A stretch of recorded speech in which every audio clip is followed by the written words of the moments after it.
Chelsea's Eden Hazard and Marcos Alonso are transfer targets for Spanish giants before their window closes. Real Madrid are ready to make one last push for Eden Hazard before their transfer window closes.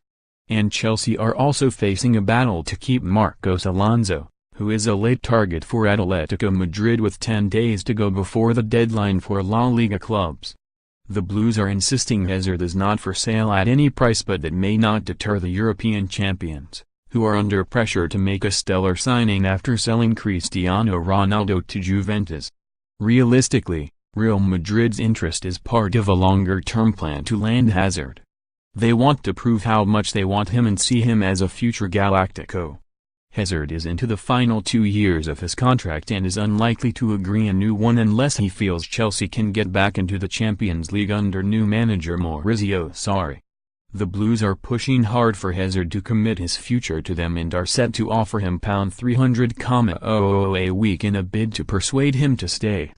But if the 27-year-old does not resign, Chelsea will almost certainly have to sell him next summer, as they did last month with keeper Thibaut Courtois, who was sold to the Bernabeu rather than be allowed to run down his contract. Atletico are keen on Alonso, who is from the Spanish capital and began his career with crosstown rivals Madrid, as they could lose current left-back Philippe Luis, who is a target for Paris Saint-Germain.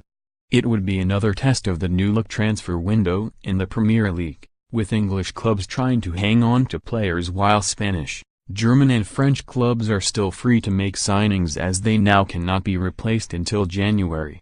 Real Madrid are also waiting in the wings to see whether they can pounce for PSG players before the end of the window should the French giants be forced to sell so they fall into line with UEFA spending rules.